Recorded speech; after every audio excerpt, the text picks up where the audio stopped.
Boa noite a todos. Meu nome é Carlos Eduardo, em nome da diretoria do Hospital 22 de Outubro e da Associação Paulista de Medicina, eu quero agradecer a presença de todos aqui na nossa Semana da Saúde. A Semana da Saúde ela é concebida para ser uma interface dos profissionais com a população. Então, nós escolhemos alguns temas que a gente considerou de relevância para a gente conversar com as pessoas da nossa comunidade, sejam elas da área do tema ou não. A ideia é que a gente enriqueça com todos os pensamentos aqui. É natural que a maioria das pessoas goste do tema e venha por causa disso, tá?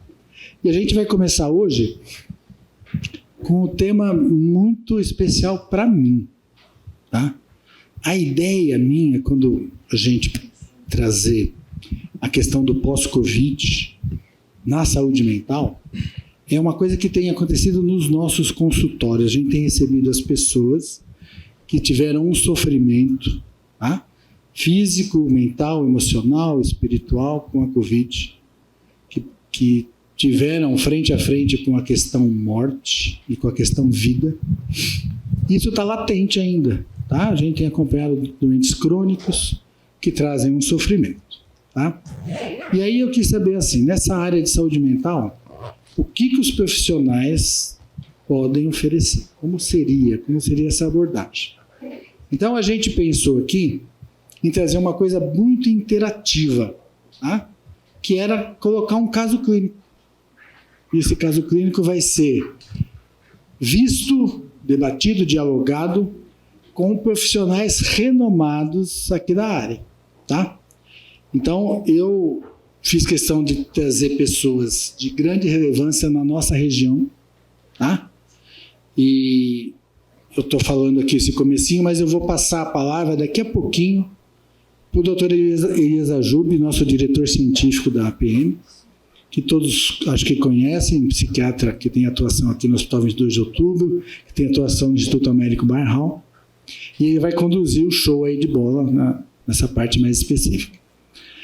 E trouxe também um psicólogo de cada grande área, entre aspas, aí da psicologia, né? Psicologia, não sei, todo mundo, quem é psicólogo estudante aqui? Todo mundo? Não, alguns só? Psicologia é uma zona, tá? Não sei se vocês sabem. E eu, que tenho a cabeça muito zoneada, já fiz terapia com todas essas áreas. E fiquei louco do jeito que eu sou por causa deles aqui. Tá?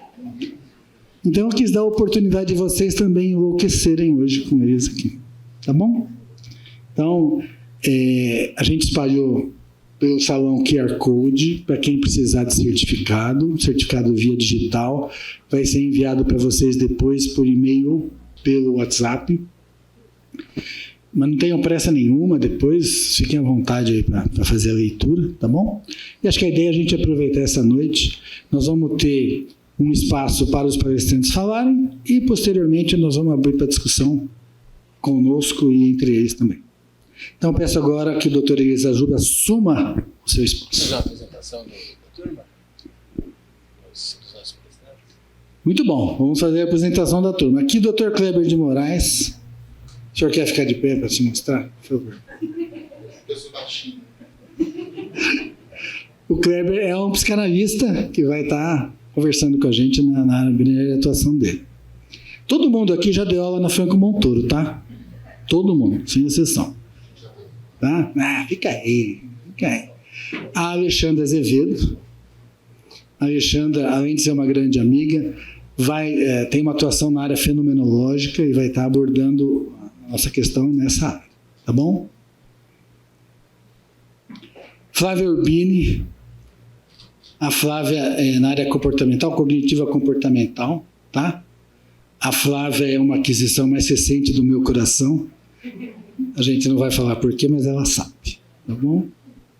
E a Maria Georgina Franco é a mais louca de todas, ela trabalha com a área transpessoal, tá? E depois ela vai poder falar com carinho sobre isso. Tá bom? Perfeito. Doutora Dias, assuma. Maravilha. Então, muito prazer, para quem não me conhece, eu sou Elias Ajub, sou médico psiquiatra. Que bom que tá louco, adoro louco. Então a gente vai fazer assim, nós vamos fazer uma breve leitura aqui, vamos tentar ser objetivos. Esse é um caso que nós preparamos, o caso da FDT, a fulana de tal, e é um caso fictício, mas que tem vários pontos que a gente traz para discussão, para a gente convidar vocês para essa discussão.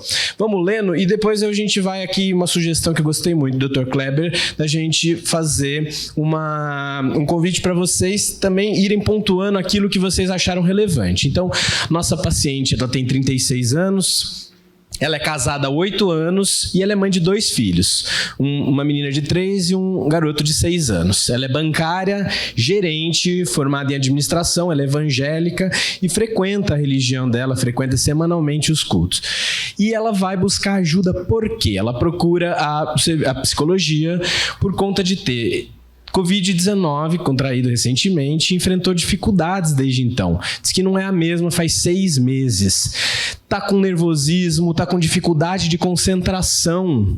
E ela apresentou sintomas de ansiedade. Deu uma batedeira no coração, medo de morte, medo de ter que ser entubada, medo de deixar os filhos. Nossa, isso é difícil. Medo de faltar e deixar os filhos.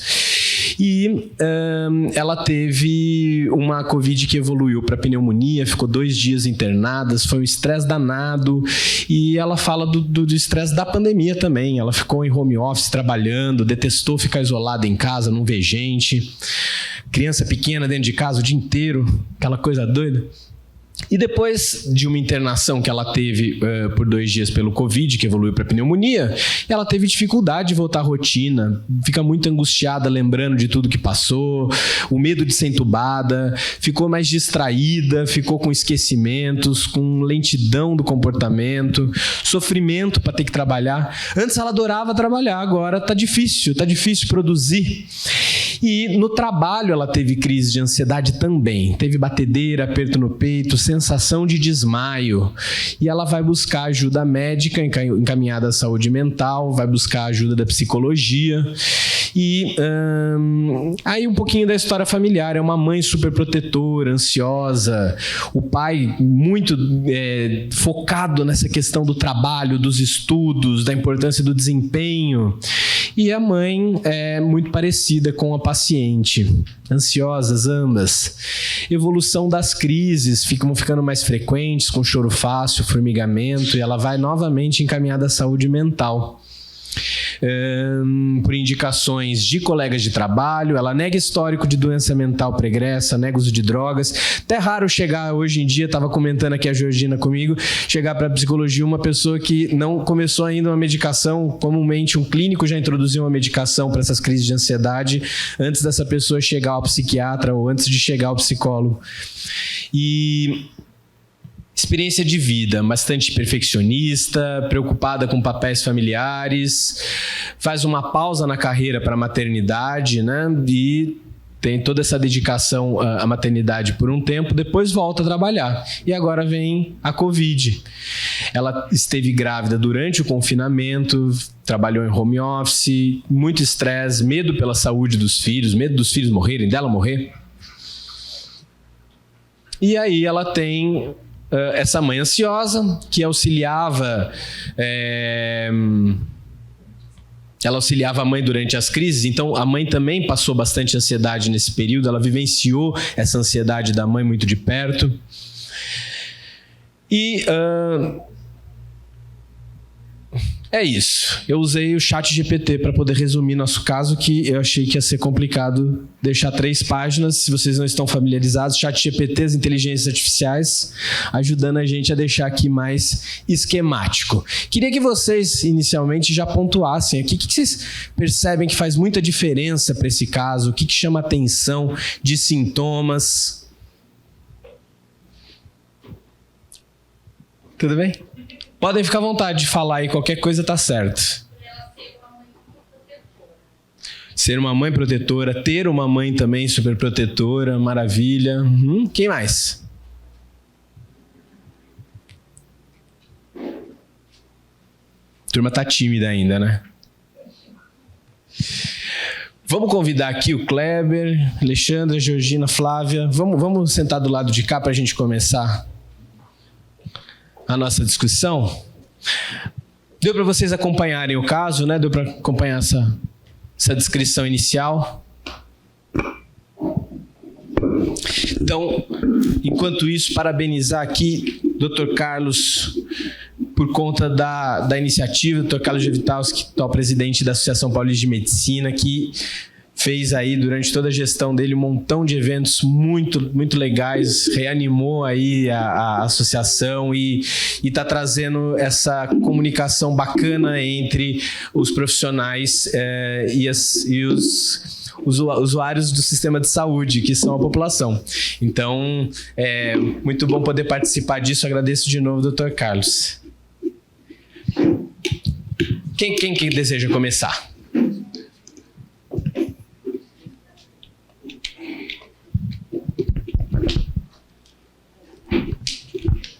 Então, André. Boa noite a todos.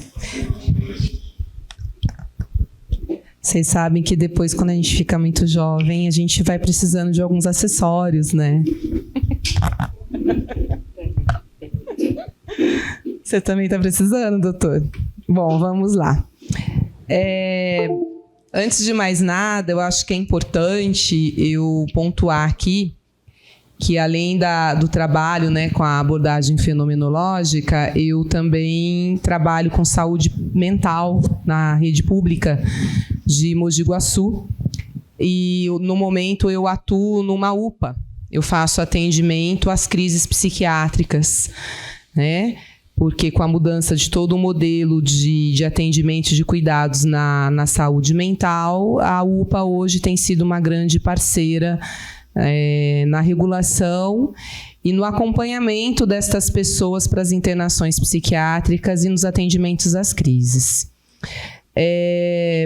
Então, acho importante colocar que a pandemia ela traz uma repercussão muito grande na história mundial e não muito diferente no nosso país, até porque aumentou muito a taxa de crises de ansiedade, a taxa de depressão, né? O uso de substâncias psicoativas também. Tem sido grandes fatores que levam as pessoas para dentro da urgência e emergência e para dentro principalmente substância psicoativa, para dentro dos hospitais psiquiátricos. Além dos agravamentos das pessoas que já estavam em tratamento por esquizofrenia ou por alguma psicose, que tiveram que ter seus tratamentos reduzidos e confinados ao ambiente familiar, né? Então, o impacto é grande. E aqui eu vou estar falando para vocês de um lugar chamado Análise da Existência, tá? Eu comecei na faculdade já a ser apresentada para a fenomenologia, para a analítica existencial do Heidegger. Atuei nessa área com consultório particular, mas também fui profissional de psicologia escolar e não muito diferente, dentro das escolas eu utilizava esse caminho de pensamento. Quando vim para Mogi Guaçu, porque eu sou lá do Vale do Paraíba, eu fiz um concurso, entrei na saúde, saí da educação e fui para a saúde, fui para dentro de um CAPS-AD e depois atender criança e adolescente no ambulatório de saúde mental. E de lá estou na UPA. Né? Durante esse trajeto, eu tive o prazer de conhecer a Josefina, uma mestre, Josefina Daniel Pitino, de São Paulo, da SOBRAF, a Associação Brasileira de Fenomenologia Existencial Hermenêutica, e com ela eu conheci a abordagem que ela está desenvolvendo, né? A forma de atendimento clínico de base fenomenológica heideggeriana, né, hermenêutica heideggeriana, que se chama ARI. Quanto nome difícil, né, gente? Os meus alunos brincavam que para fazer aula comigo tinha que treinar fono, tinha que treinar um monte de coisa. Então, eu atualmente estou me formando como analista da relação da existência. O que é isso? Né? eu analiso a relação cotidiana das pessoas que me procuram no meu consultório, que me procuram na UPA ou em qualquer situação em que eu tenha que desenvolver o meu trabalho. E a análise cotidiana tem a ver com o modo como cada um de vocês lidam com a existência de vocês, né? Nós somos seres de relação e nós estamos colocados no mundo, e como pessoas que estamos no mundo, nós somos convocados pelo mundo a existir. E aí a gente tem que ter uma abertura para esta convocação, e cada um tem a sua, e cada um o faz da sua forma. Nós somos convocados pelas coisas, pelos objetos, pela natureza e pelas pessoas. E nesse processo de se relacionar com o mundo, a gente vai estabelecendo o nosso ser, tá? E esse ser é quem somos. Este ser, ele não fica restrito a questões biológicas ou a questões psíquicas. Nós somos um ser de relação, que temos afeto, que temos pensamento, que temos corpo, que temos mente. Somos um combo, não é? Analisar a existência é eu poder estar junto ao meu cliente, enquanto analista, percorrendo com ele toda a trajetória que ele faz na sua vida cotidiana, seja no trabalho, seja na escola, seja em casa, seja nos seus pensamentos, como ele está se colocando no mundo e como ele está recebendo aquilo que o mundo o dá, né? Dá a ele, né? Pensar na Covid é pensar nessa convocação de uma forma trágica, de uma forma que nos colocou para dentro de nossas casas, que nos confinou a medo, reduziu nossos projetos, nos fez perder pessoas importantes, nos fez perder base, né? Podemos dizer que ter passado pelo Covid é ter lidado com uma estadia limite, que é uma condição que nos coloca numa situação que vamos nos corroendo, porque a gente vai ficando inseguro, frágil e vulnerável.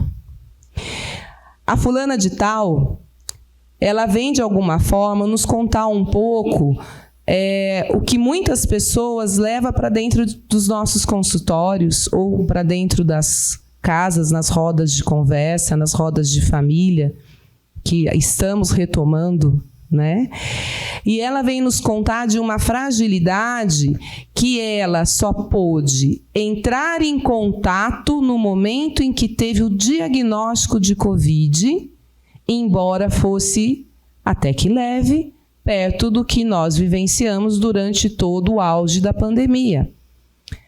Ela tinha sintomas gripais e passou a ter uma pneumonia que precisou de uma internação, mas não foi uma internação por causa de agravamento, foi muito pelo contrário, foi uma internação para evitar um agravamento.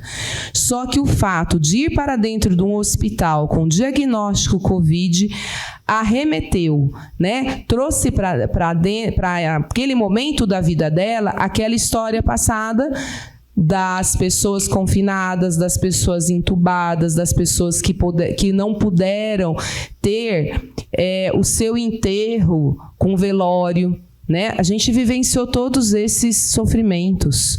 E ela, estando ali 2 dias de internação, a colocou em contato com tudo isso. A colocou por quê? Porque ela negou a Covid? Não.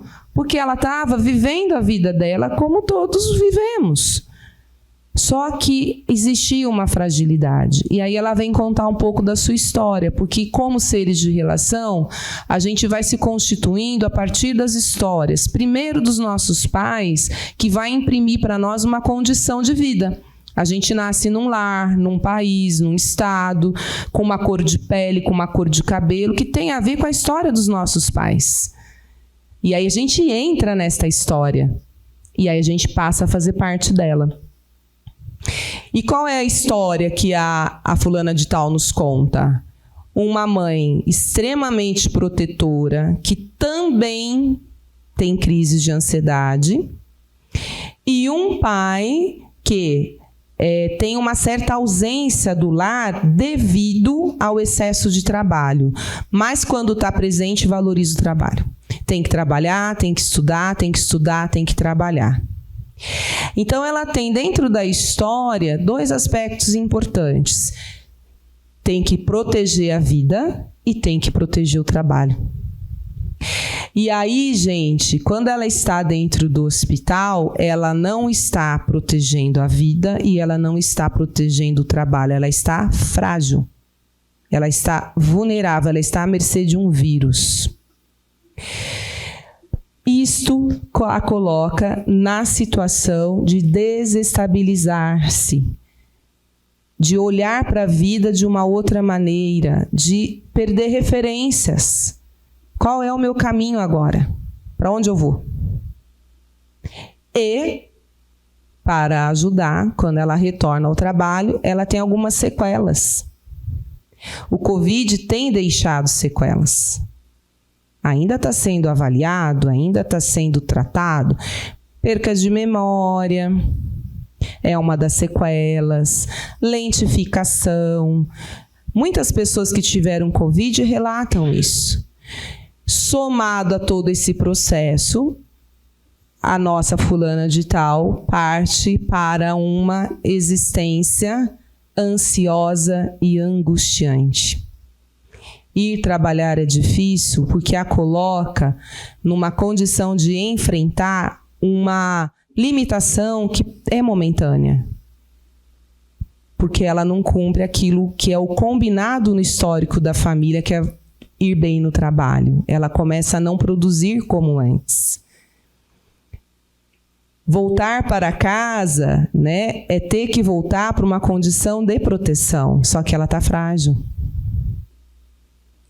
E isso vai gerando uma forma de relacionar-se com o mundo que é ansiosa e angustiante. E como que na área nós atuamos nisso? Primeiramente, nós não fazemos inferências. Eu poderia aqui enumerar para vocês diagnóstico, nomes, não. Primeira coisa, eu vou ouvir a fulana de tal, porque é ela que vive essa dor. Então, o que é se angustiar? O que é ficar ansiosa? O que é esse trabalho para você? O que é para você não conseguir cumprir as metas como você vinha cumprindo? É ela que vai me falar sobre ela e não eu que vou falar sobre ela. A partir da fala dela, eu vou, claro, num processo de aproximação do cliente, de distanciamento para me confrontar com as teorias, eu vou fazendo uma compreensão para devolver para ela o que eu pensei, o que eu formulei a respeito da fala e confirmar com ela se aquilo faz sentido. Porque tem que fazer sentido para ela e não para mim enquanto profissional. Então, eu vou trabalhando também num processo de relação, de abertura, de convocação, de troca de afeto, de estado de humor. E com ela eu vou compreendendo o que este modo de lidar com essa fragilidade, com essa vulnerabilidade, está nos contando sobre o ser dela. Este ser que até então se reconhecia como quem trabalhava bastante e cuidava da família. E de repente teve que ser cuidada. Na analítica das relações, o nosso consultório ele se torna o espaço onde se dá o processo com começo, meio e fim, cada sessão.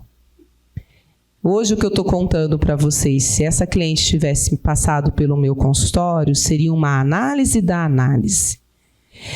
E no primeiro momento em que ela trouxe algumas falas, que é o que foi descrito aqui para vocês, é todo como se fosse um processo da primeira sessão, ela vai trazendo um acontecimento fundamental na vida.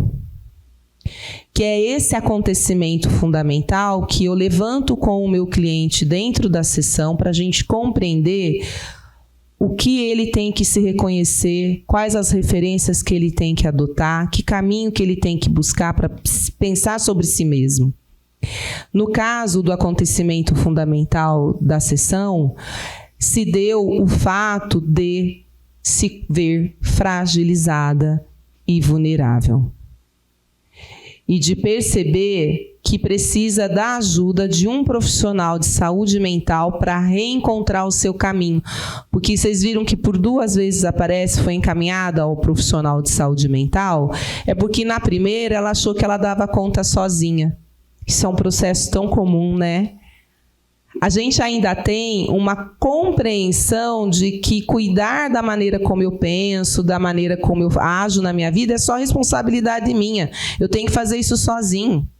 Eu não preciso de ajuda de ninguém, porque isso é mostrar que eu estou sendo incompetente como pessoa. E não é. E aí ela precisou ter uma crise muito pior, com sintomas mais incômodos, como o caso de formigamento, além de batedeira e tudo mais, para perceber que, de fato, ela precisava buscar ajuda. Ela que sempre teve um controle sobre a vida, né? Então, receber essa pessoa numa atitude de acolhimento, de escuta, de abertura, de respeito pela história que ela vai estar trazendo, de não ficar buscando nomear rapidamente as situações que ela está vivenciando, mas de construir com ela essa compreensão, é a proposta da abordagem analítica das relações da existência. Tá? E a pretensão é que cada encontro seja sempre um voltar ao ser desta paciente, para que a gente possa ir cada vez mais abrindo e tirando, né, os aspectos que ela, por questão de cumprir metas, cumprir com o pedido do pai, cumprir com o reconhecimento do papel de mãe, ela foi buscando e foi acomodando no seu ser, né? A gente faz isso. A gente procura ser aceito socialmente, buscando essa trajetória. Então, a intenção é que ela vá se reconhecendo aquilo que não lhe pertence, para encontrar, de fato, o modo de existir e poder retomar as referências e retomar o andamento da vida. Às vezes, não no mesmo ritmo, mas da maneira que naquele momento vai ser necessário para ela. Maravilha. Então, as meninas, bate palma.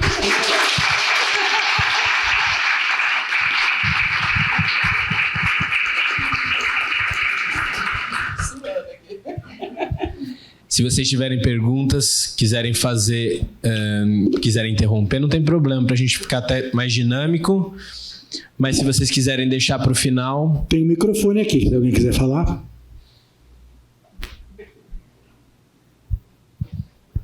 Então vamos seguir aqui com a Flávia. Se você quiser ficar em pé também, fica à vontade, viu, Flávia?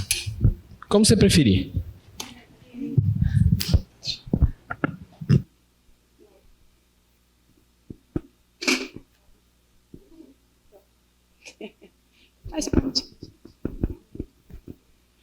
Boa noite, pessoal. Então, para quem não me conhece, eu sou a Flávia Urbini, tá? A minha atuação é dentro da clínica. Eu, por alguns anos, eu trabalhei como professora, né, de faculdade, junto com o pessoal aqui. E a minha atuação atual mesmo, ela é toda dentro da clínica, tá? Eu trabalho com abordagem que chama terapia cognitivo-comportamental. Não sei se vocês conhecem, tá? Então, quando eu agora vou falar um pouquinho do caso para vocês, eu vou tentar fazer de uma maneira que é um dos objetivos da nossa terapia, tá? A gente fala que é fazer com que vocês consigam ser o próprio terapeuta, né? Que vocês consigam compreender o que está acontecendo com vocês e, com isso, vocês conseguirem ajudando no próprio processo de evolução de vocês. Tá? Para quem não conhece, a TCC ela foi desenvolvida por Aaron Beck. Ele fazia os estudos iniciais com pacientes que eram depressivos e nesses estudos ele começou a observar que os pacientes tinham alguns pensamentos que eram muito negativos, distorcidos, exagerados e em cima disso ele começou a fazer os estudos tentando observar quais eram os pensamentos que eram mais frequentes e que mais ocorriam nas pessoas. Com isso, inicialmente, ele desenvolve uma teoria em que ele dá o nome, né, de um primeiro elemento que ele fala pensamento automático. Então, o que é o pensamento automático? Enquanto eu estou falando aqui com vocês, já vem imediatamente na cabeça de cada um um pensamento. Nossa, o que será que ela vai falar? Nossa, tomara que o que ela me fale me ajude a fazer alguma coisa depois daqui. Nossa, isso eu já sabia, ou nada a ver. E cada um tem um pensamento. Em cima desse pensamento, ele começou a desenvolver uma preocupação. Então, entender se esse pensamento automático, se ele é racional ou se ele é irracional. Então, o que é um pensamento irracional? É quando você procura evidências e nessa busca de evidências você não consegue encontrar as variáveis que consigam justificar que aquilo realmente exista. Então, e o pensamento racional é o pensamento que realmente ele tem evidências, ele tem comprovações que aquilo esteja acontecendo. Então, no caso da Covid, a gente não precisaria nem dizer que a maioria das pessoas chegavam ali inicialmente com vários pensamentos que pareciam ser muito racionais, né? Com isso, o que a gente vê? Quando a gente identifica os pensamentos irracionais, a gente vai tentar identificar quais são as distorções cognitivas que tem por trás desse pensamento. Então, eu sempre uso um exemplo muito clássico. Então, vamos supor que estamos aqui, eu e a Georgina, e tem um cachorro aqui no chão. Quando eu olho para o cachorro, eu saio correndo e a Georgina fica sentada. Então, o que fez eu sair correndo? Foi o medo, o que mais? Ok? Na realidade, o que a gente fala? Que o que fez eu correr foi o que eu pensei. Quando eu olho para o cachorro e penso, ele vai me pegar, ele vai me morder, ele vai acabar comigo, né? Eu saí correndo. A Georgina olhou para o cachorro e o que ela pensou? Ah, que belezinha, ou não tem perigo, né? Então, ela tem o pensamento dentro da terapia cognitivo-comportamental, ele é fundamental para que a gente possa compreender, né, o porquê o paciente ele sente medo. Ok? Aí vem uma próxima fase que ele sente medo em função daquilo que ele está pensando. E o que a gente fala? O pensamento, dentro da abordagem, a gente fala que a gente consegue reestruturar. Então, não é transformar um pensamento irracional num pensamento positivo. É transformar um pensamento irracional num pensamento realista. Tá? E a emoção, o que eu vou fazer com ela? Eu vou regular. Então, eu posso sentir medo, isso é natural, todos nós sentimos, mas eu preciso ver com o meu paciente se aquele medo ele está proporcional ou não ao evento que está ocorrendo. Então, dentro da terapia cognitiva, o que a gente faz logo de início? A gente faz uma psicoeducação com o paciente.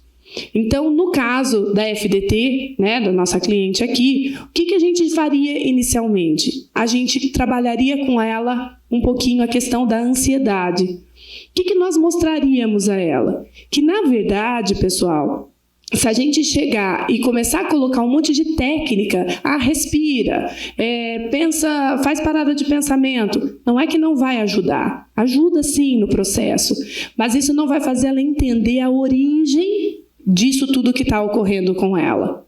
Então, no primeiro momento, a gente vai explicar um pouquinho para ela o que é a ansiedade. E dentro dessas características, vocês vão ver que muitos aqui vão dizer que apresentam alguma dessas características, que é antecipar o acontecimento, tentar adivinhar o que vai acontecer, prever o fracasso, sensação de impotência. Não sei se alguém se identificou com alguma dessas características, ok? Então, quando você coloca isso para ela, você já começa a mostrar que você está num processo de ansiedade, que é natural, que a maioria das pessoas sentem. Se eu pedisse para vocês levantarem a mão aqui, quem sentiu 1, poucos levantariam. Agora, quem sentiu 4, a maioria levantaria, porque são características muito comuns. Quando você faz isso para o paciente, você, de certa forma, já está validando o que ele está sentindo, né? E mostrando para ele que aquilo não é uma loucura. Calma, tá tudo bem. É um primeiro passo para ele entender. Um segundo passo dentro da emoção, a gente vai tentar mostrar para ele que a gente tem as emoções que são primárias e as emoções que são secundárias. Então, o que é uma emoção primária? É o medo, a raiva, a alegria, a tristeza, o nojo e o amor. Decorrente dessas emoções, nós vamos ter as emoções secundárias. A ansiedade é uma emoção secundária ao medo. Então, com esse paciente, a gente precisa tentar trabalhar com ele, explicando e tentando identificar, não é qual é a ansiedade, porque a ansiedade nós já entendemos. Ele está com medo de morrer, ele está com medo de que os filhos fiquem sozinhos, então Então, isso ele já entendeu. Então, a gente tem que entender qual é o medo, o que está por trás, porque a ansiedade é apenas um cenário montado. Então, quando a gente consegue entender o que está por trás desse cenário, a pessoa vai entendendo que não é uma ansiedade, eu tenho que trabalhar o meu medo. Tá? Então, seria um segundo passo que a gente colocaria junto com esse paciente. Com isso, a gente conseguiria mostrar que, então, o problema não é a situação, e sim como eu interpreto a situação. E essa interpretação, lógico, que ela vai ser decorrente à minha história de vida, né? Então, cada um vai ter, eu sair correndo quando eu ver um cachorro, e dentro da minha história de vida vai ter toda uma justificativa. A FDT, quando teve apenas, reduzindo muito, mas quando ela teve a gripe, que ela foi para o hospital, ali, para ela teve um significado, porque tem uma história de vida por trás, né? Então, a gente consegue mostrar o pensamento automático que ela teve, tentar identificar distorções cognitivas do tipo catastrofização, né? Eu vou morrer, né? Tudo vai acabar, tudo vai desabar, né? Eu estou péssima no trabalho. Então, mostrar para ela uma tendência à catastrofização, a supergeneralização. Então, lógico, muitas pessoas estavam sendo internadas, acabavam sendo entubadas, mas ela estava supergeneralizando dentro do que estava acontecendo com ela. Então, todo mundo, a partir daquele momento, seria entubado e morreria. Então, a gente mostrar a supergeneralização e quando isso ocorre. Os deverias, né, que é um outro tipo de distorção que a gente trabalha, que é tentando mostrar para o paciente as exigências que ele passa a fazer para ele. Então, ele deveria, apesar de ter a pandemia, de estar mal, ainda continuar um desempenho perfeito, ainda ter uma performance fenomenal, que tudo desse certo, cuidasse bem dos filhos, não reclamar, não ter dores, não ter desânimo, né? Então, isso a gente vai mostrando a irracionalidade no sentido de mostrar o quanto que se ela não conseguir ajustar e reestruturar esse pensamento, o quanto o medo vai ficando cada vez maior e ela vai perdendo o controle. Então, o pensamento eu reestruturo, a emoção eu regulo. E isso aí eu entendo as minhas alterações físicas. Aí eu passo a entender porque o meu coração está batendo acelerado, né? Porque minha mão está transpirando, né? Porque é uma reação natural. Eu estou mandando uma informação para o meu cérebro que existe um perigo. Ele automaticamente, até por funcionar muito bem, ele vai mandando todas as proteções para o meu corpo, porque é como se eu precisasse fugir. Né? Então, ali você vai ensinando o paciente tudo o que está acontecendo. Né? Aí, o que acontece? Aí a gente entra, pessoal, numa outra avaliação que a gente também coloca com o paciente, que é a questão do que a gente chama da terapia do esquema, que é uma terceira onda, uma evolução da terapia cognitivo, que a gente vai buscar na história de vida do paciente, tentar compreender de onde estão vindo essas questões dela relacionadas a esse medo, a todo esse aprendizado. Então, quando a gente vê no histórico dessa FDT, o que a gente vê? Uma mãe que ela era super protetora, uma mãe que sempre muito ali preocupada com que algo de ruim pudesse acontecer com essa família, né? Então, quando você olha para essa mãe, uma mãe que sempre ficava doente, e essa filha precisava cuidar dessa mãe, mesmo sem ter condições, né, porque ainda ela era muito nova.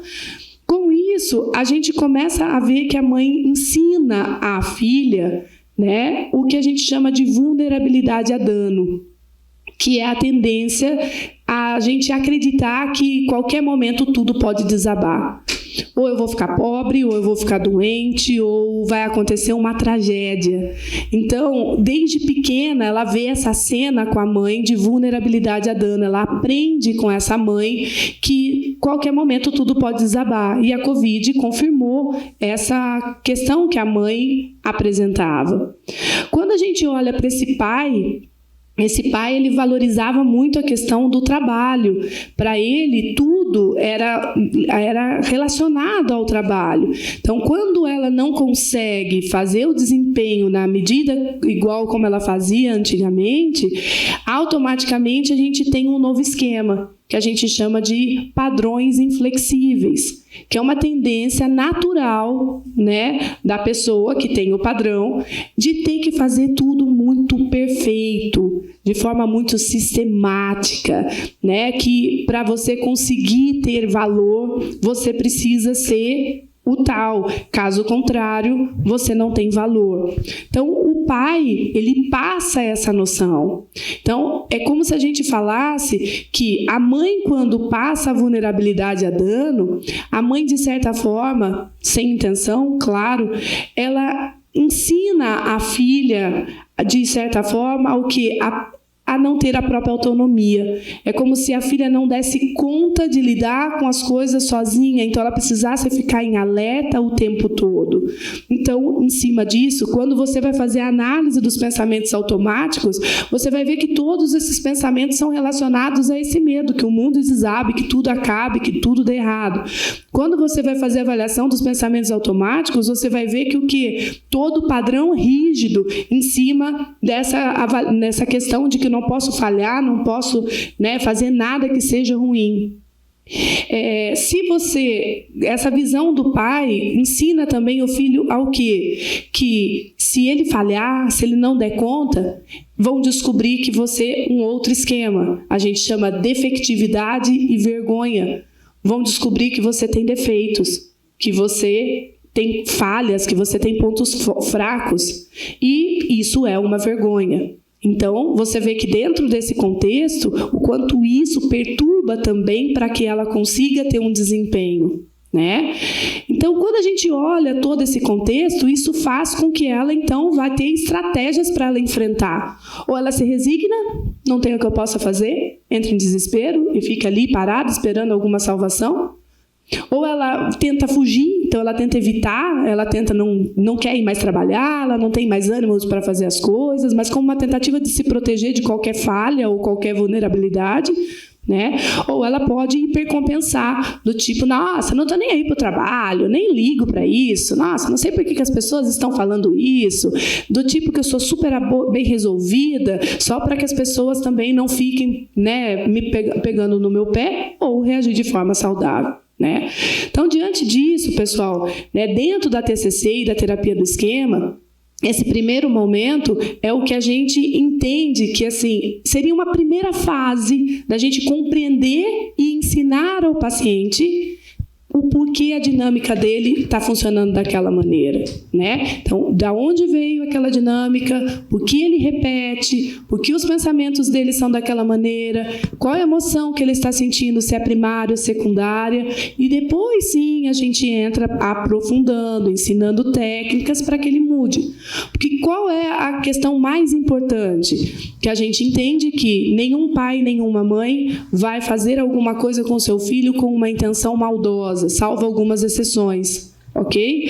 Na maioria das vezes, os pais erram tentando acertar. Quando você é criança, quando você é adolescente, né, como no caso da FDT, muitas vezes ela não sabia o que fazer, e não saberia mesmo, ela era uma criança, uma adolescente, não tinha como se defender. Mas, quando o paciente chega com 36 anos, por exemplo, que é o nosso paciente, que a gente ensina a ele que chega um momento, alguém precisa quebrar o ciclo, alguém precisa fazer diferente. E é o que a gente chama de tentar transformar as pessoas em adultos saudáveis, né? Pessoas que consigam fazer um rompimento daquele ciclo, entendendo o que ia acontecer e seguir a vida, né? Então, esse seria o objetivo que a gente faria com o paciente. Tá bom? Muito obrigada, pessoal. Excelente.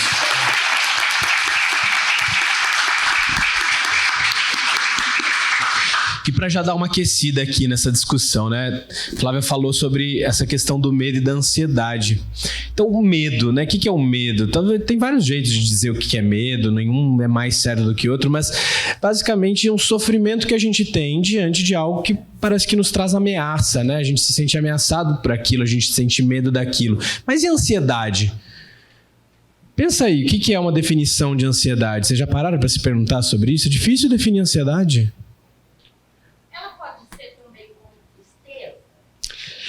Tristeza, não. Ansiedade, geralmente as pessoas que se veem deprimidas ou muito tristes também ficam ansiosas. Então as coisas comumente acontecem juntas. Mas a gente define como coisas diferentes. Ansiedade tem a ver com um sofrimento direcionado para o futuro. Parece um medo, mas o medo tem causa. O medo é daquilo. A ansiedade não. A ansiedade é um medo direcionado para o futuro, mas sem uma causa específica. A pessoa sofre, a pessoa se preocupa. O exemplo do cão eu acho muito bom. Tem um pitbull aqui, ele está rosnando para mim. Opa, alguma coisa dispara aqui dentro me dizendo que eu preciso ficar esperto e que aquele pitbull pode me atacar. Eu estou com medo, é real, tem causa. Eu tenho que fugir do pitbull, senão ele vai me morder. Alguém pode fugir diante disso, sair correndo. Alguém não, pode ficar paralisado. Fala, meu Deus, essa ansiedade pode ser tanto algo que ative uma reação, quanto ative uma paralisação. De alguma maneira, nossa paciente estava ali sem ter como reagir, né, naquela situação, internada com Covid, aquele medo de ser entubada, e ela não tinha muito como reagir. Ela tinha medo, ela tinha uma causa conhecida para aquilo. Mas a verdade é que quando a gente olha para a neurociência do nosso cérebro, a circuitaria, medo e ansiedade são coisas muito parecidas em termos de que fio que está conectando o que lá dentro. Então... E aquela ansiedade que a gente tem, por exemplo, o amor da minha vida vai chegar amanhã de viagem. Eu já estou ansioso. Isso é medo também?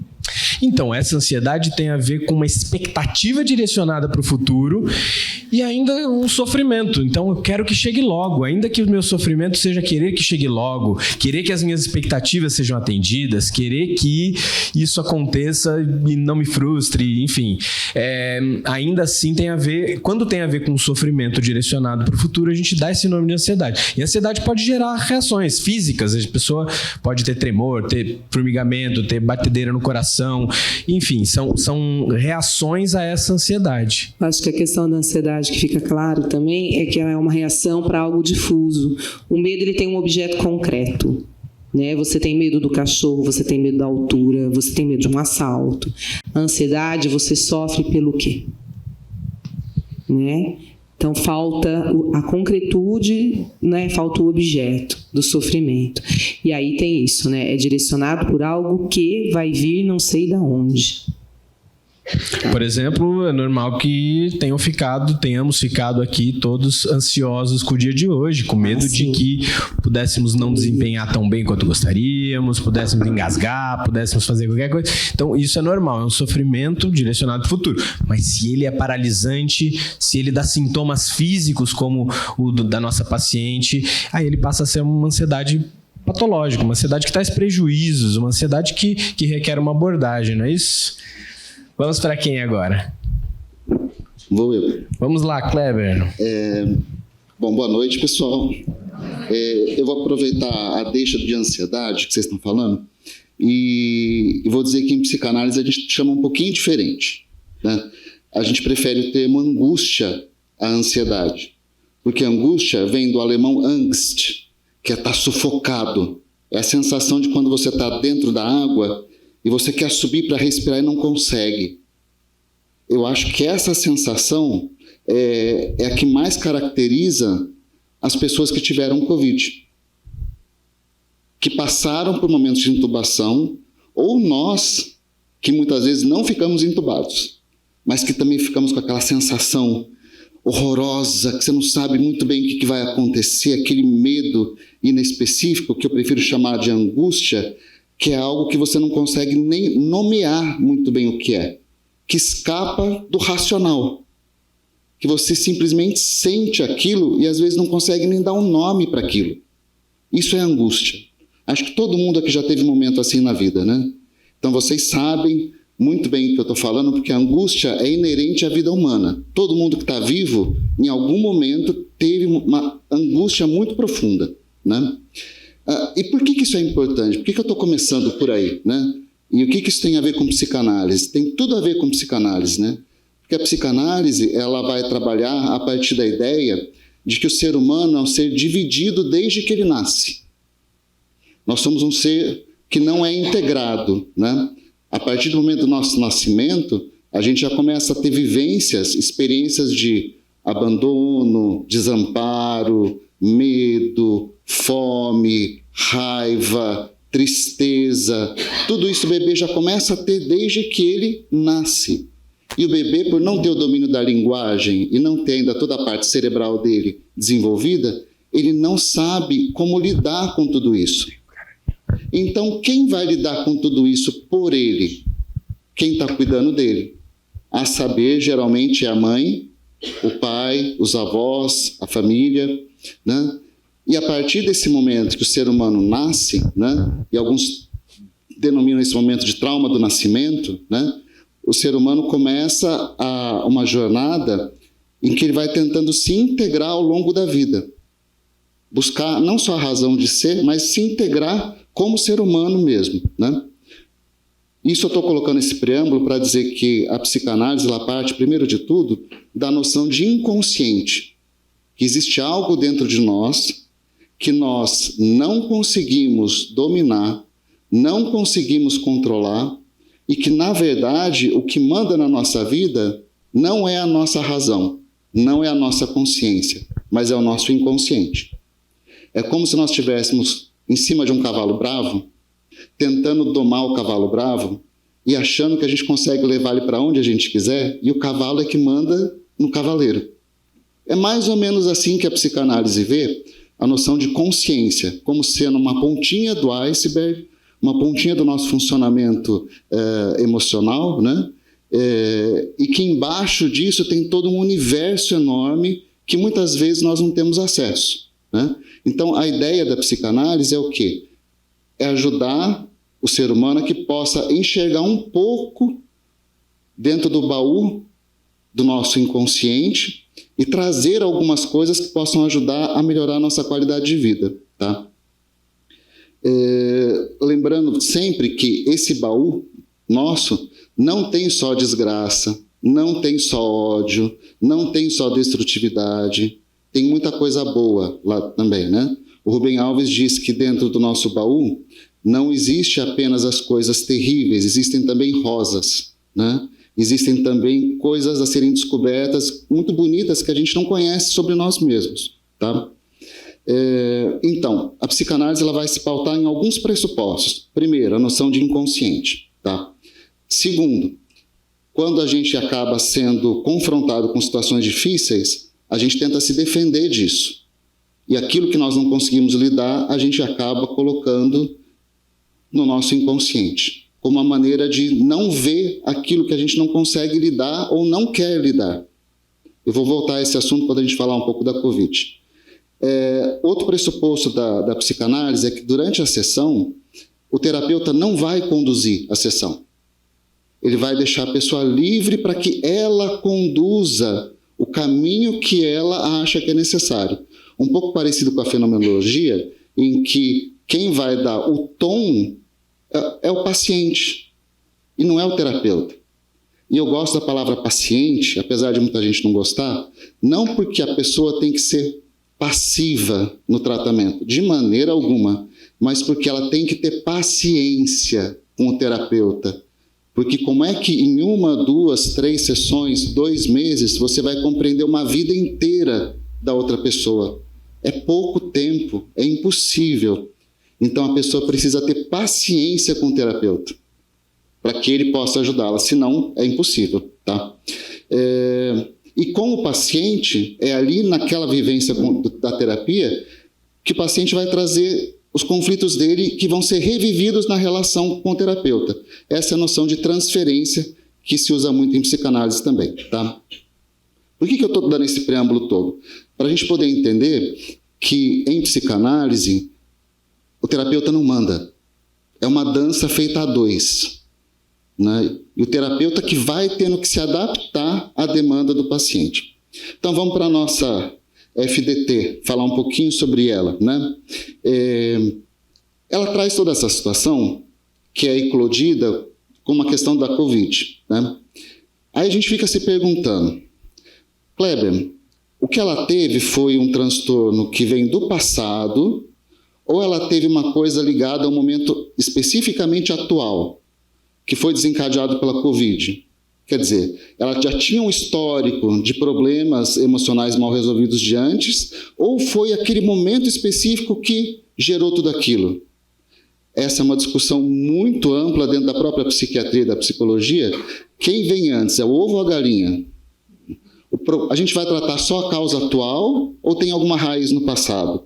Ah, Kleber, na psicanálise tudo tem a ver com o passado. Mentira, gente, não é verdade. Tá?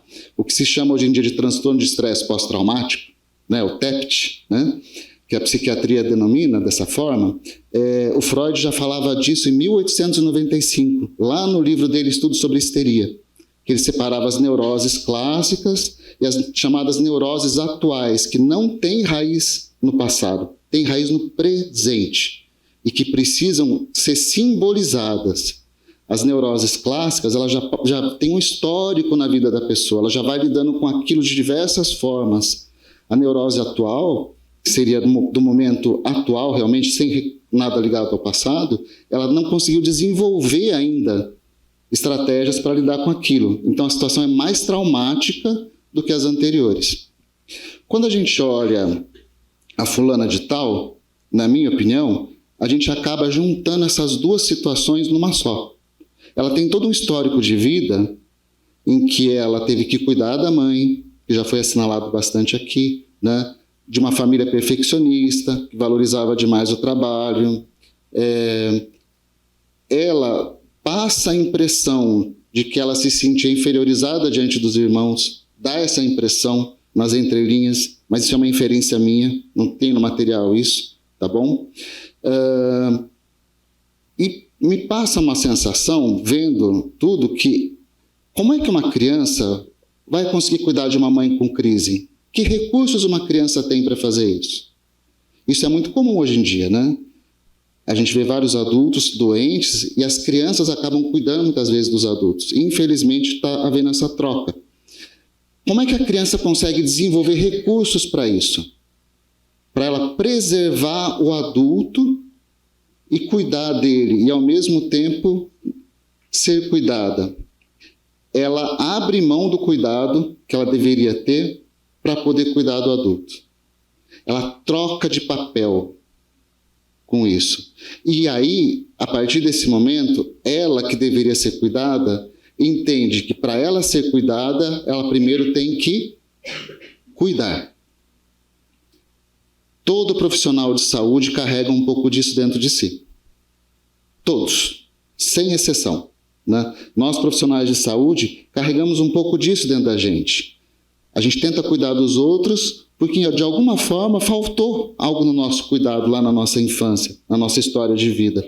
E não tem problema nenhum nisso, desde que a gente saiba lidar com a situação, né? No caso, a impressão que me dá da fulana de tal é que houve essa inversão.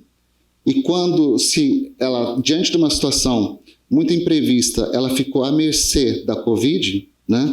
Aquele ideal de perfeccionismo dela se quebrou completamente, como já foi falado antes. Gente, quem é perfeito não ama. Quem é perfeito não se vincula. Quem é perfeito não cria amizade, não cria laços. A gente só consegue criar vínculos profundos e autênticos quando nós conseguimos aceitar a nossa fragilidade, a nossa imperfeição e, mais ainda, a nossa finitude. A Covid relembrou a humanidade desse ponto. Nós somos seres finitos. Ninguém controla a vida e nem a morte.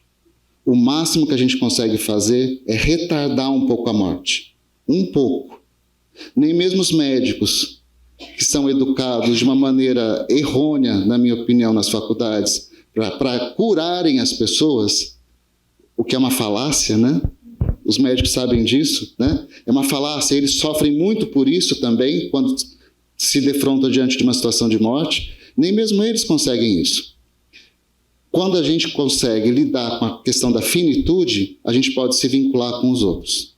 E a Covid jogou no nosso rosto, esfregou na nossa cara a finitude. Por uma geração que só pensa em estética, em corpo malhado, corpo sarado, valores mais rápidos, tudo resposta fácil e rápida na ponta dos dedos, né? A Covid jogou na nossa cara a nossa impotência diante da finitude da vida, né? Então, eu acho que a fulana de tal, para mim, ela significa o quê? Um pouquinho da história de cada um de nós. Que todos os sintomas que ela traz aqui, todos nós tivemos um pouco. Quem não teve nada disso que ela traz aqui, levanta a mão. Por que nós tivemos? Somos todos humanos, né? Então ela simboliza o quê? Os nossos dramas, os nossos conflitos e a necessidade que a gente tem hoje, talvez, de quebrar paradigmas também. Nós precisamos aceitar que a nossa vida vai acabar.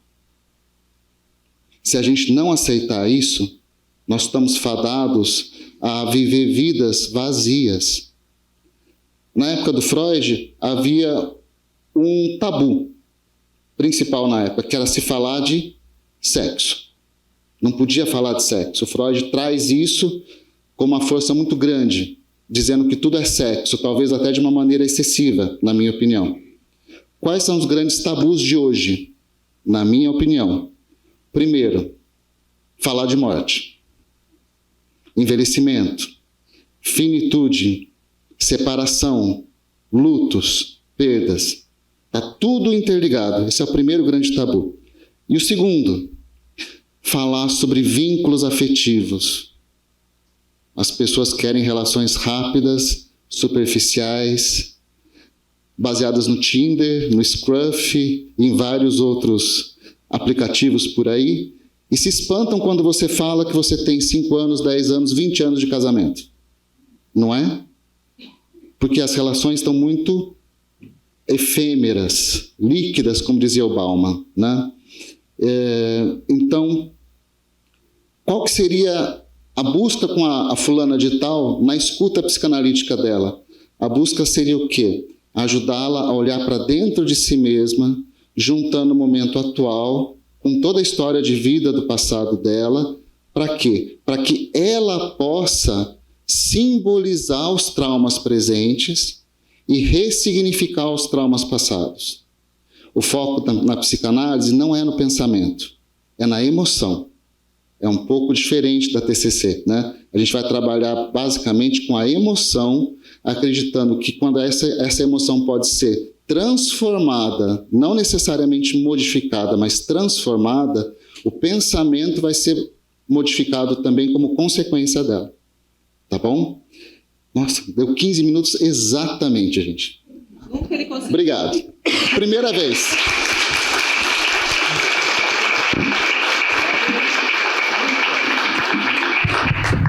Primeira vez que eu faço isso na vida. Muito bom, hein? Essa questão que você trouxe, muito legal, Kleber, do Freud, falar dessa dificuldade grande que a gente tem e das feridas narcísicas, né? Ele falava que o Copérnico trouxe uma ferida, pequena, me corrija se eu estiver falando besteira aqui, trouxe uma primeira ferida narcísica para a humanidade, descobrir que nós não somos o centro do universo. Nós giramos ao redor do Sol e não todo o resto do mundo gira ao nosso redor. Depois disso, houve uma segunda ferida narcísica, que foi Darwin quem trouxe. Nós não somos uma criação divina e sim a evolução do macaco, dizia Darwin. E essa teria sido, para Freud, a segunda ferida narcísica. E ele, que não se achava pouco, se achava bastante, dizia: eu trouxe a terceira ferida narcísica da humanidade.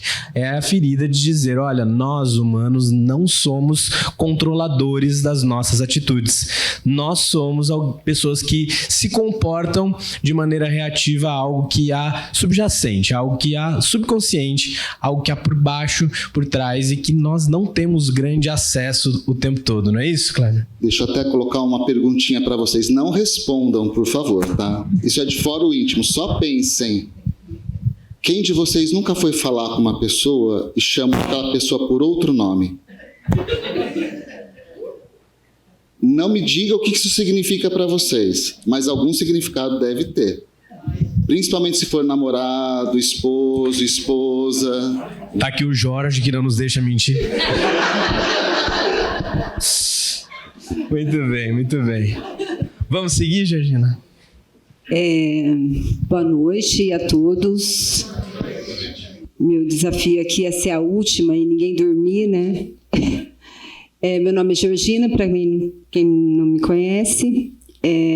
Eu trabalho na clínica também e trabalho em saúde coletiva lá na Secretaria de Saúde lá de Mogi Guaçu. Falar um pouquinho depois dos três professores aqui é um desafio para mim e também uma beleza, né? Por quê? Porque eu acho que tudo, né, são fragmentos e a gente tem que integrá-los, né? Eu acho que começando com a fala do Kleber da finitude da vida, né? E esse caso tão importante que trouxe aí para a gente o fato da nossa saúde mental pós um período tenebroso, né, que todos vivemos. E para a transpessoal, começando a falar um pouquinho, foi uma oportunidade, né, uma oportunidade de reflexão dessa finitude da vida. Uma oportunidade da gente refletir um pouquinho. Quem não refletiu sobre a vida e a existência, né? Quem não falou um pouquinho, nossa, o que eu estou fazendo aqui? Então, a pandemia trouxe muito essa reflexão. E para a transpessoal, ela acabou dando, a gente vai falar da consciência, mas assim, expandindo essa consciência de forma coletiva. Porque a transpessoal ela tem uma visão de mundo de que o universo ele é integrado em harmonia. Se algo acontecer lá do outro lado do mundo, todo mundo vai sentir. E foi o que aconteceu, né, com a pandemia. Então, trouxe para a gente esse... A transpessoal costuma falar das mortes e renascimento. Então, começando um pouquinho, dar esse enfoque da transpessoal para a gente se situar. A transpessoal é uma abordagem, né? É uma abordagem, ela é mais nova, né, de todas aqui apresentadas. Mas o que ela incorpora, né? Qual a beleza aí da transpessoal? Ela incorpora a visão do humano como um ser biológico, um ser social, um ser intelectual, né? Mas, acima de tudo, um ser espiritual. Nós não somos só corpo, nós não somos só mente, nós somos algo além, né? E esse além, a transpessoal, ela chama de transcendência, né? A transpessoal, ela traz, para incorporar aí na psicanálise, ela reflete alguns conceitos de Freud, do princípio de prazer e princípio da realidade. Nós vivemos nesse princípio de prazer e realidade, mas ela incorpora esse princípio de transcendência. O que é essa transcendência? É o nosso lado mais sutil, subjetivo, né? É o nosso lado mais superior. Isso é o que a transpessoal entende como transcendência. Então, por isso falar psicologia que transcende esse corpo. O corpo é importante? É, né? É dentro desse corpo, que é a minha única morada, que eu vou sofrer todos os traumas que o Kleber falou, todos os meus desafios de existência, né, que a fenomenologia traz, e todos os meus pensamentos, comportamentos, que a Flávia falou também. Né? Então, eu tenho que cuidar muito bem desse corpo. Mas será que é só isso? Né? A pandemia falou para a gente que não é só isso, que tem muito mais para a gente estar trabalhando. Então, a transpessoal, ela traz a primazia da consciência. O Kleber falou do inconsciente, e na transpessoal também se considera o inconsciente, e a gente fala que os estados de consciência nos ajudam, né, a entender e a ter uma percepção melhor da nossa realidade. Então, a transpessoal, ela entende que os estados, e ela defende que estados ampliados de consciência faz com que a gente tenha uma percepção melhor da nossa realidade. Né? Cada um tem uma percepção da realidade. Né? Como a Flávia falou do cachorro, vou falar assim, a percepção da realidade, para ela foi uma e para mim foi outra. Né? Então, a percepção da realidade, ela é muito de fórum íntimo mesmo. E a transpessoal trabalha no dia a dia, é claro, com a linguagem, né? O processo terapêutico se dá dentro do consultório, com o verbal, né? Principalmente com o verbal, mas a gente acredita que todos temos um eixo, ela trabalha com 2 eixos que são dinâmicos, os aspectos dinâmicos, que é o eixo experiencial, né? Seriam todas as experiências e vivências da fulana de tal. Né? Então, eu vou considerar, quando ela chega no consultório com uma queixa, né, de que há 6 meses não é mais a mesma, o que ela está falando com isso? Né? Então, a gente vai estar acolhendo essa queixa. É lógico que a gente facilita esse processo para que ela, né, o caminho é sempre trilhado pelo cliente, pelo paciente, enfim. E esse eixo de vivências, a gente acredita que o Kleber falou a Flávia falou do pensamento, o Kleber falou da emoção, e a transpessoal, nesse eixo experiencial, a gente trabalha a gente fala aqui uma sigla que é REIS, para vocês não esquecerem. REIS, o que é REIS? Razão, emoção, intuição e sensação. Né? Por isso, porque assim, a consciência, ela entende a partir desses 4, a gente fala desses 4 né, aspectos mesmo. Então, assim, a razão que está lá na ordem do pensamento, né, a emoção, a intuição e a sensação. E a fulana de tal, ela traz tudo isso.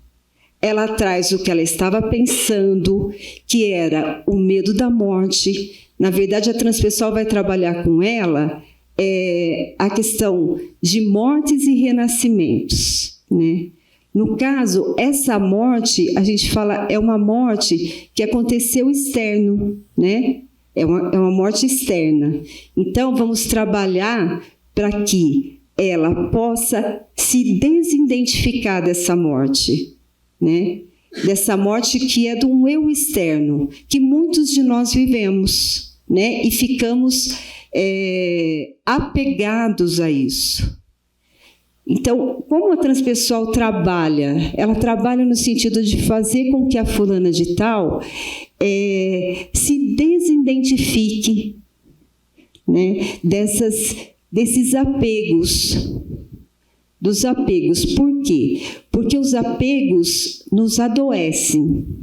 Né? Esses apegos nos adoecem. Então, quando eu consigo reconhecer esse apego e ela chega para a gente falando: eu não sei mais o que eu faço, eu estou perdida, eu estou com medo, eu vivenciei o medo da morte. Então, a transpessoal, ela também considera a questão da faixa etária que ela está vivendo, né? Os 36 anos, quais as mortes que ela tem que fazer para que ela abra espaço para que o novo aconteça na vida dela. Né? O que ela tem que se desidentificar, se desapegar, para que ela possa ter a possibilidade de nascer para o novo. Então, a gente trabalha no eixo experiencial, com todas as experiências e vivências, tá? E cada vez que ela vai elaborando, na verdade a gente fala integrando, né? Porque somos seres fragmentados, então a gente trabalha na questão de ser fragmentos. Então, trabalhar com ela no sentido de que ela não é aquela ansiedade de morte, ela não é aquela angústia, ela está, né? Ela não é. Então, assim, trabalhar a totalidade do ser humano como ele é muito além, então, muito além da doença. A doença para a transpessoal é só um caminho, né? A gente não pode estar se fixando na doença ou ignorando a doença, mas a gente está atento a que a doença, o sintoma, está falando para a gente. O que essa doença quer falar para mim? Qual a função dela na minha vida? Né? E talvez ela, com 36 anos, vivendo aí, né, eu estou referindo uma crise de autenticidade, né, depois de uma crise gigante de pandemia, ela também vive internamente uma crise de autenticidade, né? Que meio assim, agora ela sempre foi muito perfeccionista no trabalho, sempre muito responsável, até fruto, né, de um passado que ela refere, de um pai que também trabalhava, né, e valorizava muito o trabalho. Então, ela era muito preocupada com o trabalho. Quando ela começa a se sentir distraída, não conseguir render no trabalho, isso a incomoda muito. Por quê? Porque também tem esse passado, essa cobrança, né? A questão da mãe, ela relembra essa questão da mãe como, para mim foi assim, eu não quero ficar igual a minha mãe, né? Então, assim, para ela era muito sofrimento também pensar nas crises da mãe, e ela estava sentindo a mesma coisa, né? Então, como que é isso?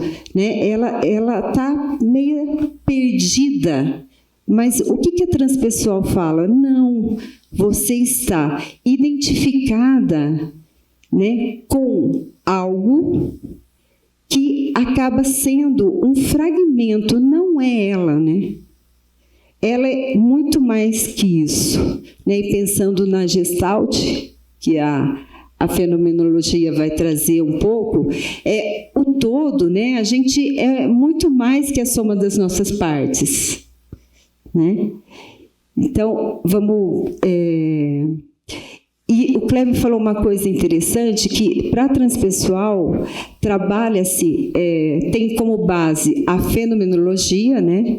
Então trabalha o presente, o aqui e agora. Porque o que a gente tem é o presente. O presente está ligado à vida. O passado e o futuro, ele está ligado ao tempo.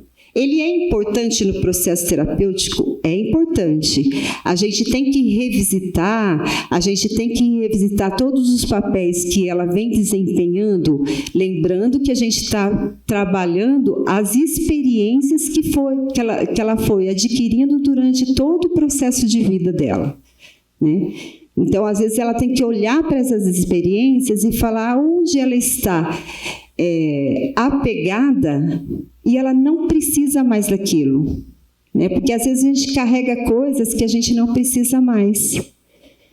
E costumo trabalhar assim, olha, o que é dela e o que é da mãe, né? Se ela consegue fazer essa desidentificação, o que é meu? O que eu preciso hoje? E o que é da minha mãe? Né? Então, se ela consegue fazer essa separação, ela tem uma outra percepção da realidade dela. E essa busca da terapia, do processo terapêutico, é para isso, para mudar a percepção que ela tem das situações mesmo. E quando a gente trabalha o Reis em cada situação que a gente vive, a gente consegue identificar se a gente está fragmentado. Não é? Quantas vezes aqui a gente está pensando uma coisa, sentindo outra, fazendo outra? Ninguém? Quantas vezes aqui a gente passa por esse processo? Né? Eu estou pensando uma coisa, estou sentindo outra, estou fazendo outra, e a minha intuição é completamente diferente. Né? E aí, o meu sentimento também, minha sensação de corpo é outra. Ninguém passou por isso? É uma pergunta, né?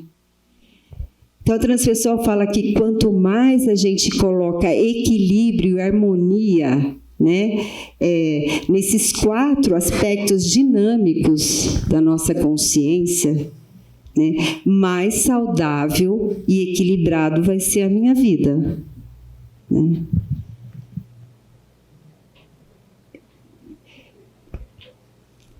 Então, só para concluir, que já está dando em cima aqui, o Kleber está... eu acho que, assim, a coisa mais...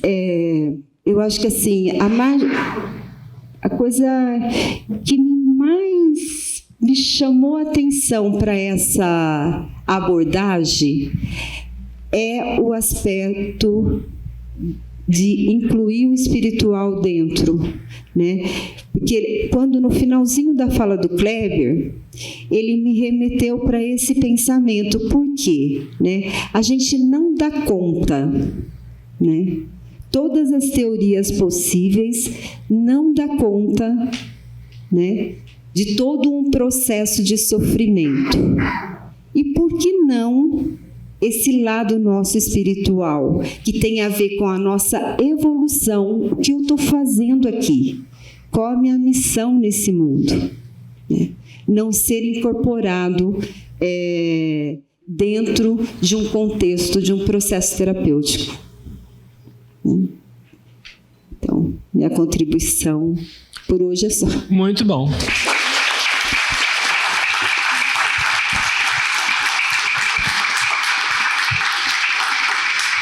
E abrimos aqui para discussão.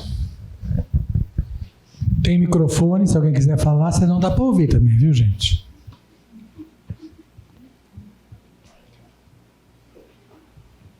Você falou do eixo experiencial.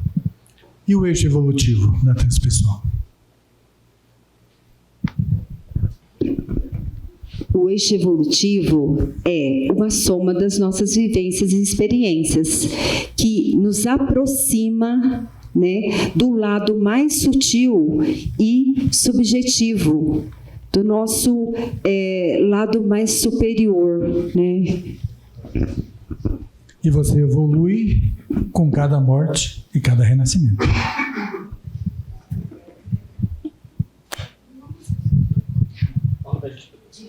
Minha pergunta acho que é mais direcionada ao Kleber. A Covid fez com que nós reposicionássemos o nosso comportamento social. Diante disso, eu poderia considerar que a Covid é hoje uma catarse? Depende. O que você está chamando de catarse? Uma purificação pós-trauma, uma ressignificação. Então, porque são coisas diferentes, né? A catarse, ela fazia parte da tragédia grega. Se a gente for pegar lá nos gregos antigos, quando eles apresentavam uma peça teatral, por exemplo, Édipo Rei, era apresentado, né? E as pessoas assistiam a peça do Édipo Rei, se identificavam com aquilo, se emocionavam e expressavam a emoção com grande intensidade. Isso é catarse. É você expressar algo com uma intensidade muito grande. Catarse não é sinônimo de elaboração.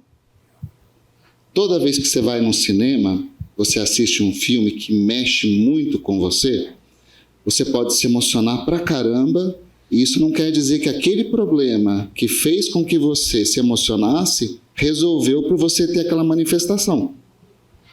Pelo contrário, a catarse, ela pode estar sinalizando para você que tem alguma coisa ali para você prestar atenção. Porque senão a gente vai imaginar que só ter a catarse é o suficiente. Se fosse assim, todo mundo que iria para um campo de futebol torcer pelo seu time sairia sem problema nenhum. Já xingou tanto a mãe do juiz, já xingou os outros jogadores, já extravasou pra caramba, voltaria para casa sem problema. Não é? E não é verdade. A gente sabe que às vezes a pessoa sai do campo de futebol e aí vai ainda cometer outras violências, vai ter brigas entre as torcidas e tudo mais, né? Então, a gente pode pensar assim, que a Covid, ela escancarou para a gente um medo muito profundo que a gente tem da morte. Ela escancarou isso de uma maneira muito grande, né? E eu me preocupo muito que, com o passar dos anos, a gente se esqueça disso. Já estamos nos esquecendo. Por quê? Eu vi uma reportagem esse ano que, durante a Covid, o número de cirurgias plásticas reduziu drasticamente. Esse ano voltou a aumentar de novo.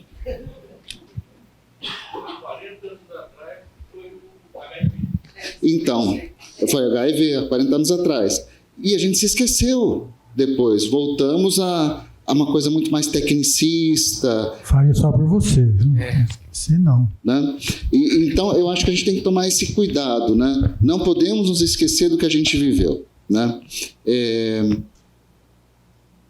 A geração de hoje, as crianças de hoje, quase não têm cicatrizes. Vocês já repararam?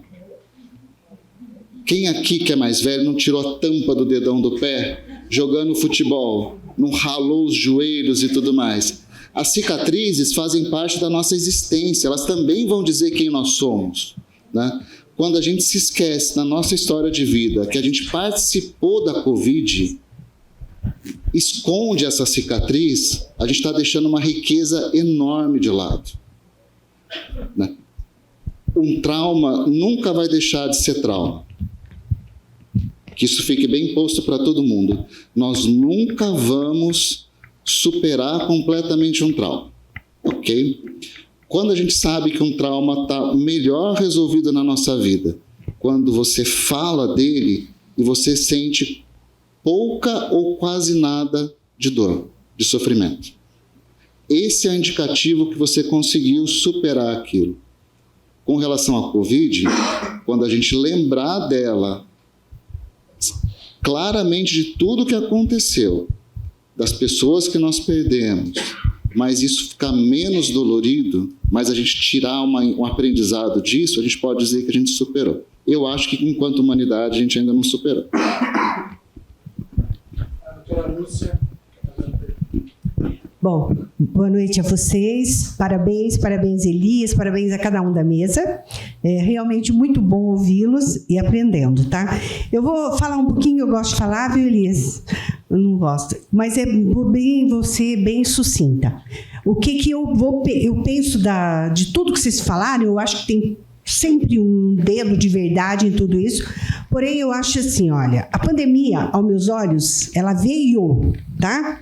Para nos ensinar, sim, algumas coisas até difíceis. Por exemplo, hoje a moda é o autismo. Todo mundo é autista hoje. O que o autista faz?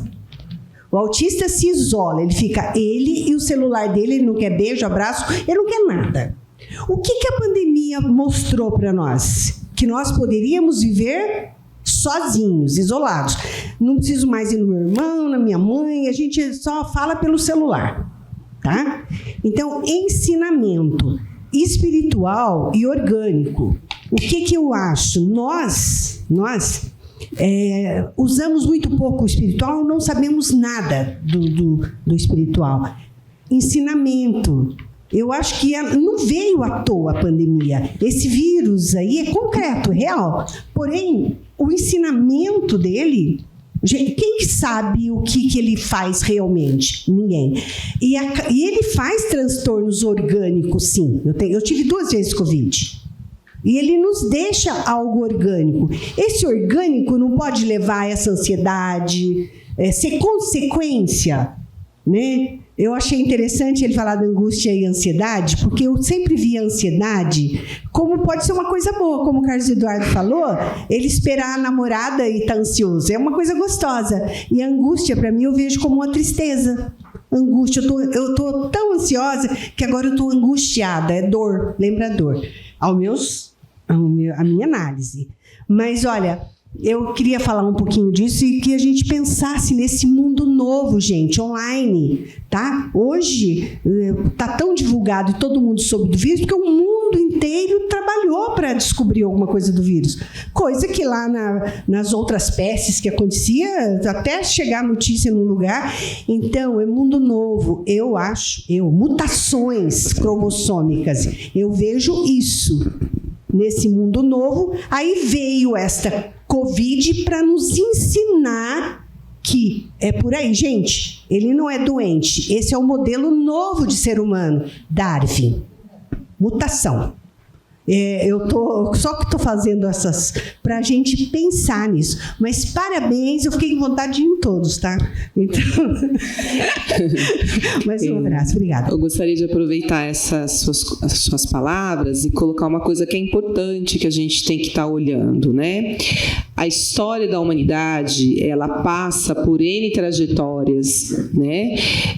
De situações catastróficas, seja por vírus, por bactérias, seja por questões ambientais, né?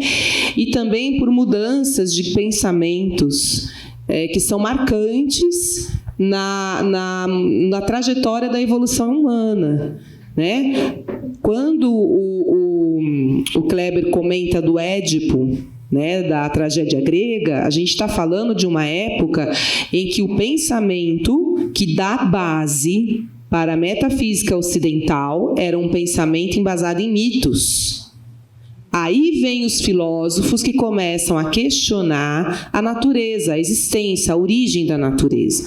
E vamos passando por N processos que alguns teóricos chamam de viragem. A Covid, ela é uma evidência, é o que você está dizendo. Ela é concreta, tem esse vírus, ele alastrou, ele, né, ceifou vidas. O que vamos fazer com isso? Será uma nova viragem? Quando você diz um homem novo, eu estou falando de uma viragem. O que isso vai trazer de mudança de pensamento? Então, este espaço que foi oportunizado é um momento para isso. Eu vou continuar me escondendo da minha finitude, eu vou continuar negando que eu me angustio porque eu sou uma pessoa com um prazo de validade que eu não sei para quando. Porque, na verdade, é isso, a gente não sabe quando, nem como, nem aonde, né? Essa é a grande angústia do existir humano, que vai permeando uma série de questões que norteiam a nossa vida, né? Que faz a gente lidar com as questões que são dadas. A Covid foi algo dado. O mundo é possibilidade. O mundo é mundo, vai acontecendo. A natureza está aí. Ela vai acontecendo. Quem pensa sobre ela, Quem olha para ela, quem transforma, né, a natureza somos nós. Então, o que o vírus fez? Eu quero viver. Porque todo ente mantém-se vivo. E ele foi mostrando o que um ser unicelular, estou falando certo? Não é unicelular? Não tem nem célula. Né? O que um ser sem célula consegue fazer com todo esse corpo aqui cheio de complexidade? Não é? Uma luta até desleal, né, vamos dizer assim. Mas eu acho importante isso que você coloca. Será que é uma questão espiritual? Eu acho que estamos sendo convocados a repensar, inclusive, que educação estamos dando para nossas crianças. Porque quando a gente fala nova geração, somos nós que estamos educando. Somos nós que compramos celular para uma criança de 5 anos de idade. Eu vejo na UPA as mães esperando lá para ser atendida, a mãe no celular e a criança no outro. Não conversa, não brinca, não canta, não faz a formiguinha subir mais pelo corpo da criança, não faz cosquinha na criança, não toca na criança. Aí vai ter um monte de autista mesmo, né, gente? Porque não vai aprender. Fora as crianças que cresceram sem ver rosto, né? Era muito interessante. Quando a criança passava a ver o rosto, ela até assustava. Tá certo que tem uma idade que a criança enxerga a face, nossa, sem perceber os detalhes, né? Como uma máscara. Mas depois ela precisa da nossa afeição, né? Então, assim, que criança nós queremos para o mundo? Não é? Fomos nós que confinamos as crianças dentro de casa. Fomos nós que tiramos as crianças das pracinhas. Fomos nós que deixamos de brincar com as crianças porque a gente tem que assistir novela, tem que jogar, não sei o que. Entendem? Então, acho que isso é uma convocação do mundo, sim.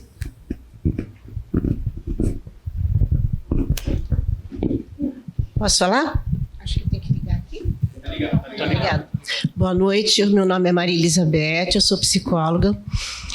Olha, gente, foi muito bom, tudo muito bom. E me fez pensar daqui, nós estamos num momento de ressignificação. Ressignificar tudo, até a vida. Não foi a primeira pandemia que nós vivemos, né? Não é do PAN? De pandemia, né? Nós já vivemos outras e vivemos esta. Esta pandemia tem uma questão de que no momento tem uma mídia, né? Que rapidamente tudo é comunicado e falado. Então, acho que essa história, tudo que nós estamos ouvindo, trocando hoje, nos convida a repensarmos a vida. Quem somos nós? A Covid e esse momento todo nos faz pensarmos isso. O que nós estamos fazendo aqui? Nós viemos passear no planeta Terra? Qual é o sentido da vida?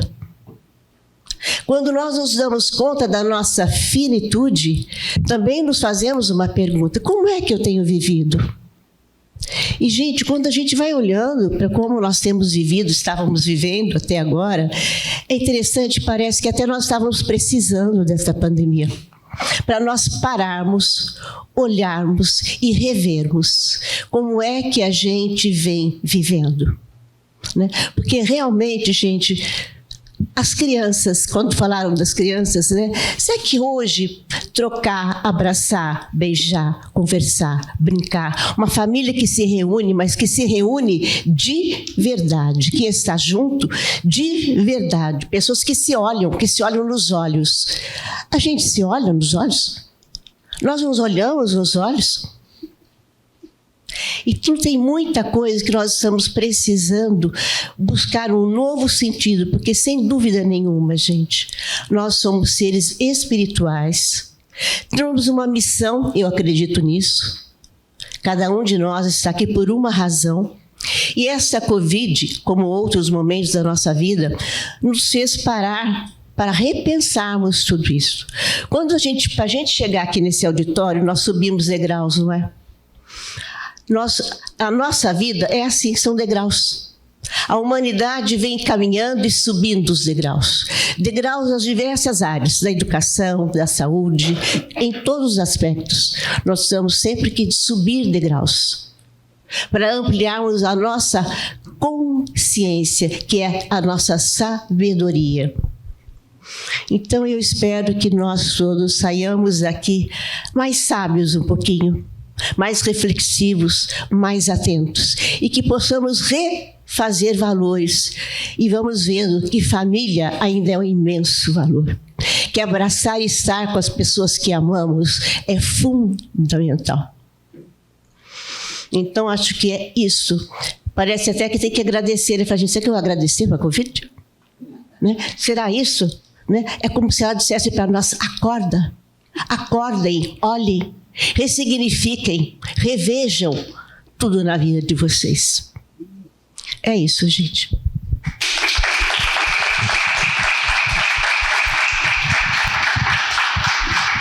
Doutora Beth, que não foi convidada para estar na mesa, mas já compôs com muita alegria aqui nessa discussão. Queria perguntar, principalmente depois do Covid, você ouve falar muito mais em diagnóstico de transtornos mentais em geral, né? Principalmente depressão e ansiedade. Queria saber se, na sua opinião, é mais devido às pessoas começaram a prestar mais atenção a isso, tipo, pessoas que já tinham esses transtornos, mas não davam importância devido ao estilo de vida que a gente tinha antes, ou se foi um aumento em decorrência do Covid, porque as pessoas passaram a ter esse transtorno. Vou responder essa, então. Então, acho difícil a gente estabelecer uma única causa, mas assim, realmente o Covid teve bastante interferência em aumentar. A gente vê que as pessoas... Aliás, o Brasil já era o país do mundo com as maiores taxas de ansiedade que a gente tinha, e a gente vê que isso aumentou muito no mundo todo. As taxas de ansiedade aumentaram. A gente já tinha um conhecimento de longuíssima data do quanto o isolamento social traz impactos muito deletérios para a saúde mental. As pessoas, de fato, deprimem e ficam com ansiedade patológica em função de isolamento social. A doutora Lúcia nos convidou a pensar sobre essa questão, né? Nós aprendemos a viver mais isolados, mas nós aprendemos mesmo a viver mais isolados? Nós podemos viver mais isolados sem que isso nos cobre um preço grande da nossa saúde mental? E os diagnósticos de depressão e de ansiedade de fato aumentaram. A gente tem vivido já o que os especialistas falavam e previam, e isso tudo também baseado no aprendizado de outras pandemias anteriores sobre as ondas de agravos. E a gente está vivendo essa onda agora que tem a ver com sequelas em relação à socialização. Nós temos uma lacuna de aprendizado. Os nossos jovens, toda essa geração inteira dos jovens tem uma lacuna de aprendizado. As pessoas na faculdade de medicina terão uma lacuna no aprendizado. Os residentes o residente de psiquiatria atendeu Covid em 2020. Não estava aprendendo psiquiatria como aprenderia normalmente. O aluno que deveria estar 4 anos na sala de aula, convivendo, aprendendo a socializar, sendo introduzido à leitura aos pouquinhos, ele perdeu.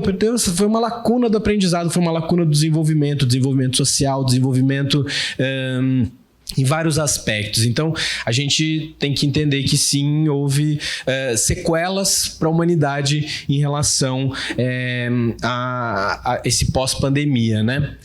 E eu acho que por conta do adiantado da hora, a gente já tem que caminhar para os nossos finalmente.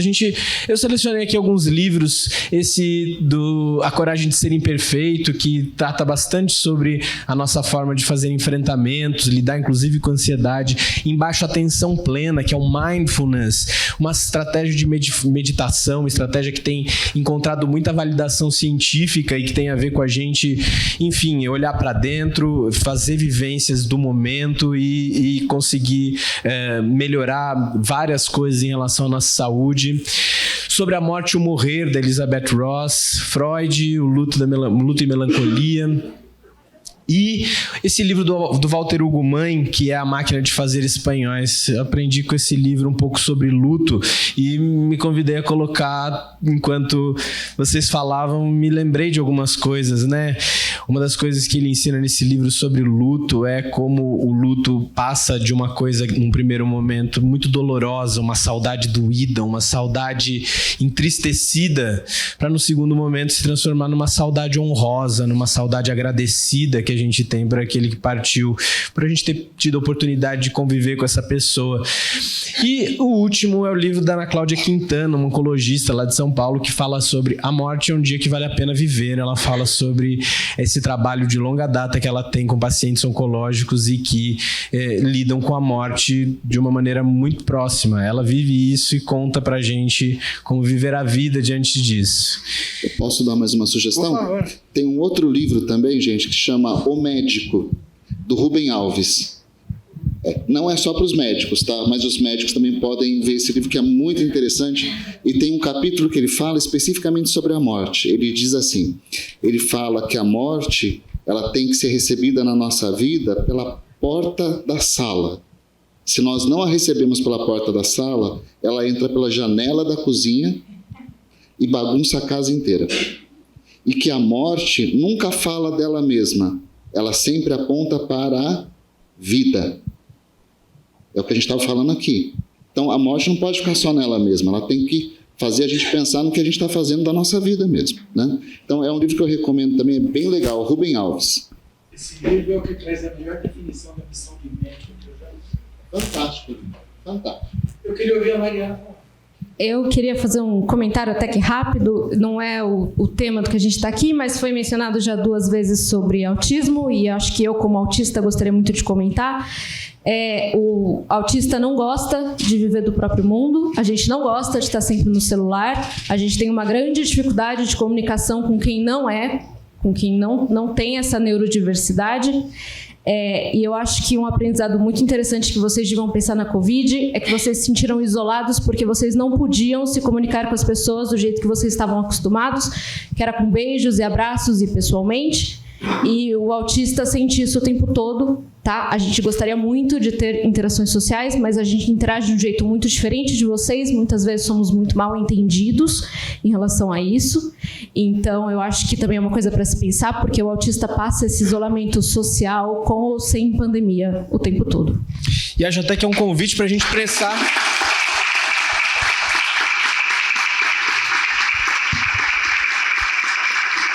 Muito bacana, né? Convite para a gente pensar num evento sobre autismo aqui, para a gente voltar a discutir mais, se aprofundar mais, compreender melhor essa questão, e acho que é um enriquecimento muito grande. Hoje em dia a gente tem os manuais diagnósticos expandindo muito o entendimento do que é o transtorno do espectro autista, e que pessoas que sempre a gente entendeu como pertencentes a uma funcionalidade, uma normalidade, passam a ser classificadas, pessoas produtivas, pessoas funcionais, passam a ser classificadas dentro dessa codificação, e a gente poder entender o que significa isso, não patologizar, não estigmatizar, é muito bacana e soma bastante.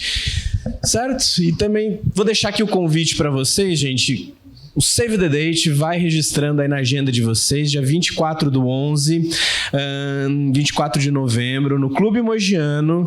Nós vamos ter aqui um evento organizado, entre outras, pela Associação Paulista de Medicina, mas não apenas a Associação Paulista de Medicina, e nós vamos receber o Leandro Hassum para um show de humor muito bacana. Clube Mogiano, dia 24 de novembro, e é um evento beneficente, tá? Beneficência à Equipotência aqui de Mojimirim, a Pólen de Mogi Guaçu, o Instituto Bairral de Psiquiatria em Itapira. Joia? Maravilha. Eu quis aqui dar um tom de informalidade ao nosso evento, mas eu tenho que agradecer a presença das nossas autoridades, doutora Lúcia, nossa vereadora, Clara Carvalho, nossa secretária de saúde. É uma honra recebê-las aqui. Muito obrigado pela presença. Tá? Doutor Oscar, obrigado, nosso decano aqui presente, tá bom? Obrigado a vocês todos aqui.